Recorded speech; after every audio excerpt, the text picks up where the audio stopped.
Daniel snapped to attention and threw his hand to the side of his head in a salute. Captain. Milla copied the motion as she stood opposite him.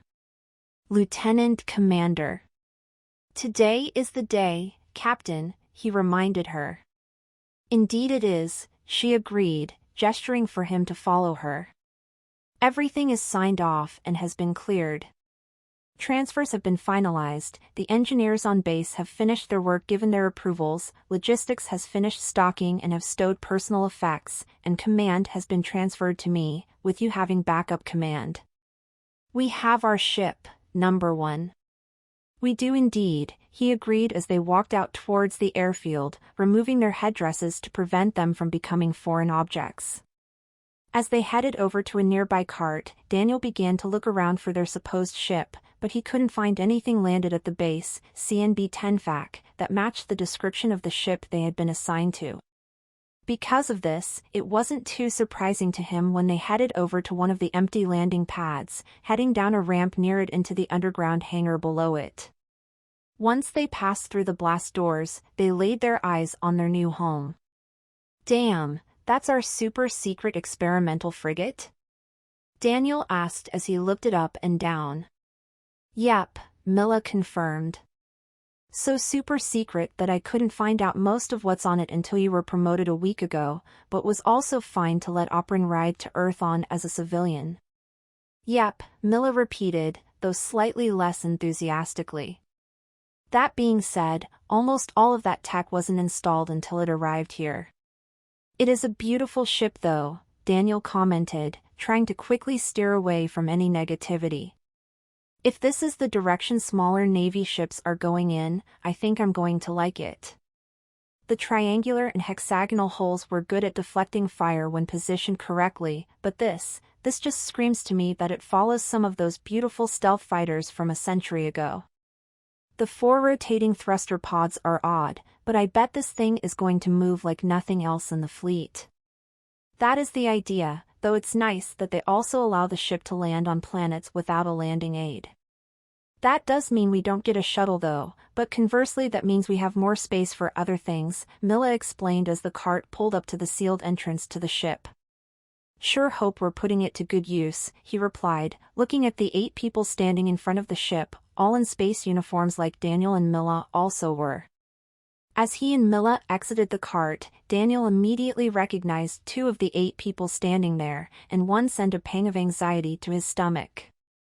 He hid it to the best of his ability, knowing that Milla was almost definitely the only person there that would be able to pick up on it. As they approached, the squad was brought to attention, and everyone watched the pair as they approached. Thank you, Lieutenant Commander Hanara, please fall in, and everyone stand at ease, Milla ordered as she took position in front of the squad. Hello, everyone. For those of you who don't know me, I am Captain Milla, and I will be your superior officer from now on, and this is Lieutenant Commander Hardbrooks, my second in command. Behind you is the CDG Spectre, second of its class. It's an experimental frigate with a number of experimental and highly classified technologies that we will be trialing, already being tested by our sister ship, the CDG Phantom, and potentially more if the experiments continue to be positive. Our main mission will be to protect and serve the deities, more specifically a single one that I have not been permitted to reveal as of yet. We will be putting the ship through its paces under their guidance, and potentially engaging in anti-piracy operations if the ship is believed to be effective enough to do so. Are there any questions? Yes, Captain, a female centaur began, raising her arm. I have not been able to get confirmation due to the information on the ship being highly restricted. Does the ship come equipped with proper accommodations for someone like me? Don't worry, I have made sure the ship has everything it needs to properly cater to all your needs. Everything from your accommodations to the methods of getting around the ship have been designed around every species, except for dragons that want to walk around at their full size, as the ship simply isn't big enough for that. However, as I'm the only dragon here, that shouldn't be an issue, Milla replied. Are there any more questions? No? Good. I want you to all board the ship, familiarize yourselves with it, verify your belongings are on board, and then ready your stations. Fallout. Daniel watched as the ship opened up its entrance, folding out a set of stairs and opening the door, allowing everyone to file on board. He followed up behind Milla, ending up being the last one on board, finding the interior to be a little more spacious than he was expecting for a ship of its size, but when he saw the centaur that had raised concerns about it accommodating her, he saw that it had to be this size. Despite the luxury that the space provided, it was still blatantly utilitarian, giving exactly the space needed and nothing more. The hallways were thankfully lightly decorated, which was rare on a Navy ship, which usually only had a single layer of paint to protect the metal beneath it, but the decoration mainly consisted of trim paint, making things feel almost like they had been given the once-over by a novice decorator. The group began to split off in various directions as they headed to check out their respective areas, though Daniel continued to follow Milla, heading somewhat towards the rear of the ship and stepping onto the bridge, which curiously had 3 command chairs, instead of the 2 Daniel was expecting, as if Milla wasn't going to be the ship's gator, despite the equipment being visibly built into the captain's chair. Around the 3 chairs were 4 stations, 2 arranged in front, and the other 2 to the sides. "Forgive me, Captain, but we seem to have 2 more chairs than I was expecting," Daniel began. "Do you know what they're for?" "The extra gator seat is just part of the standard design, and I suppose it can be used by bridge guests if need be. The extra side station is for security and drones when we have them, or more specifically, Lieutenant Brethine, to monitor and control the ship's physical security systems, drones, and to monitor a couple of the experimental technologies. It's a non-standard position that's being experimented with, given the ship is testing out levels of automation that means there's no need for a dedicated tactical officer," Milla explained. "Ah, I see. Oh, before we start our inspection of the ship, we should probably inspect our rooms," she told him, guiding him through a door on the side of the bridge, taking them into the ready room, which contained a pair of desks and a few seats. "You've got the smaller desk, by the way." "Thanks. Not enough room for a commander's ready room?" "Yes, but actually no. There was physically the space for it in the ship, but the layout didn't work, so we've got a combined room." "Before you get too excited, that's not the case with the bedrooms," she chuckled, leading him over to a door that pointed towards the front of the ship. "This is your room. It's as luxurious as I could get it. Ooh, I get a double bed, and a game system." "Are you sure this is a Navy ship?" he asked, quickly verifying all his belongings were there. "Don't forget your en suite, with a separate toilet, sink, and shower." "I'm getting spoiled." "Indeed you are," she agreed, guiding him to her room to reveal an almost identical room, except slightly bigger and with a bed more suitable for a dragon to sleep in. "And so am I." "Who did you bribe?" he joked. "It's just a privilege of serving deities and testing an experimental ship," she shrugged as she quickly checked her belongings. "I am pissed that we had to have everything we brought on searched though, instead of just being scanned as we carried it on. One of the downsides of testing an experimental ship. It's going to make my and Lieutenant Brethane's lives easier at least. I guess. I'm going to want you to do a device scan before we take off though, just to make sure." "Of course."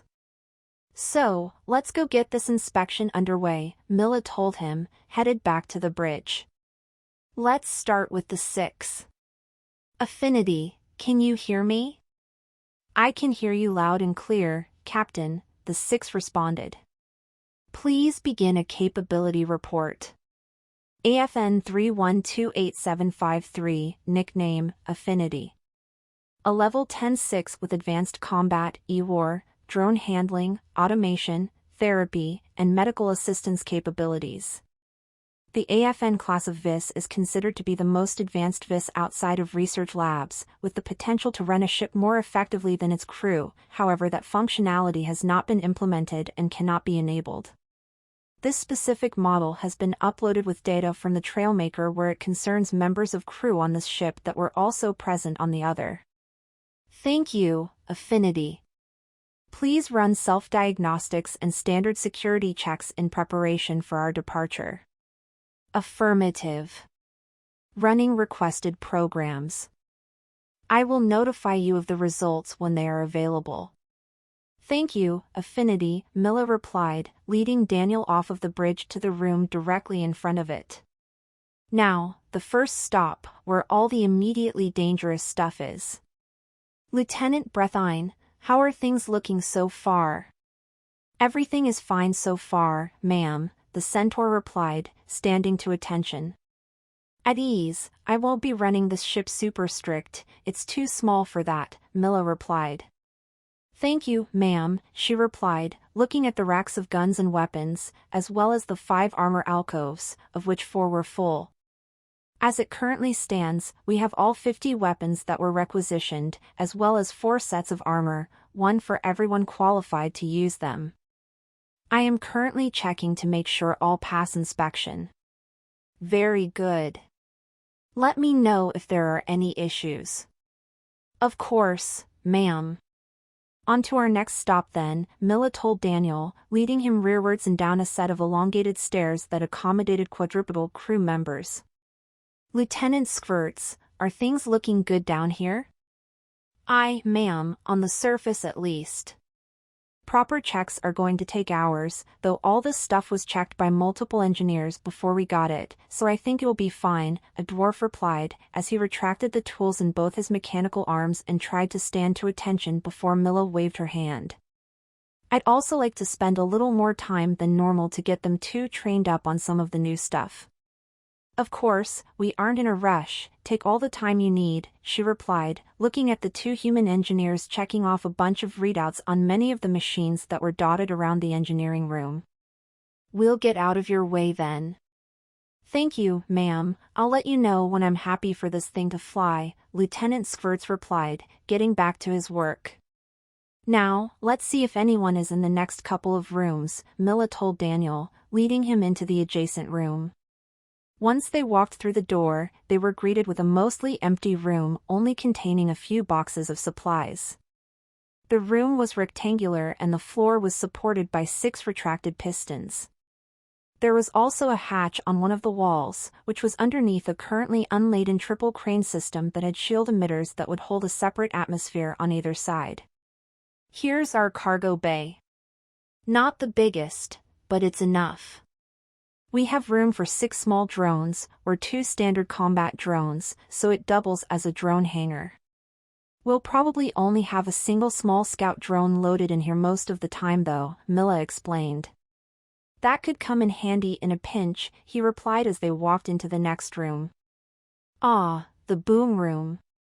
Yep, the torpedo bay, she replied, looking around at the mostly empty room.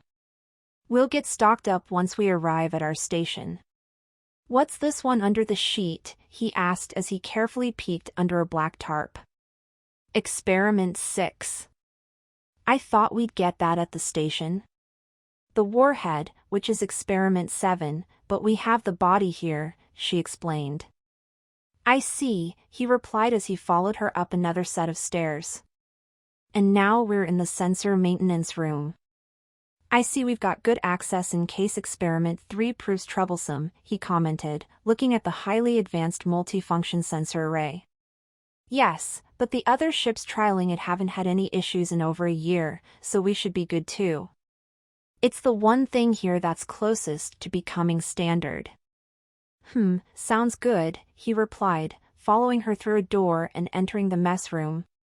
It's a little small. The ship is designed to accommodate 12 crew, so we have 2 tables of 6, and a standard food processor. Don't worry, the meals are decent enough, and we'll spend most of our downtime docked at a station, so we'll have proper meals often enough. I know, I was just commenting on the fact it's going to be cramped if we're all in here. It'll work. It's the rec room aspect I'm concerned about, but it will work, she replied, leading him out of the mess hall and into a corridor. The corridor was moderately long, making up most of the spine of the ship, with 4 doors on the left side and 3 in the airlock on the right. All 4 doors on the left were open, revealing them to all be crew quarters with 2 separate beds in, and a few of the rooms had people in that were checking their belongings. Daniel noticed that all the beds were designed to accommodate all species, with expandable sections that could be collapsed to not impede the space of the crew that didn't need them. On the other side of the corridor, he found another crew quarters that was currently shut, the communal toilets and showers, and what was clearly marked as the infirmary, which they entered. "Dr. Satilla, how are things going?" Milla asked. "Ah," the dryad counting the medicine bottles shrieked. "Captain, I dash. Sorry, I should have announced my presence a bit better," Milla apologized to her. "I should have been more aware," Dr. Satilla countered, placing a box of sorted medicine on one of the 2 medical beds. "Things are going well. We seem to have all of the standard medicines, though I would like to put in requisition when we can get some more stock. We seem to be a bit light on non-magic medicines, some of which tend to work better on humans than their magical counterparts, which we have 3 of. I understand, you should be able to put in an order as soon as we arrive at our station." "Thank you, Captain." "So, that's everything?" Daniel asked as they left the infirmary. "Aside from the access compartments," Milla confirmed. "So there's no gator quarters then?" "There would have been, but I used that space to give us 2 larger quarters, given I'm the ship's gator and all," she explained. "Now, let's start on our other preparations to get this ship launched."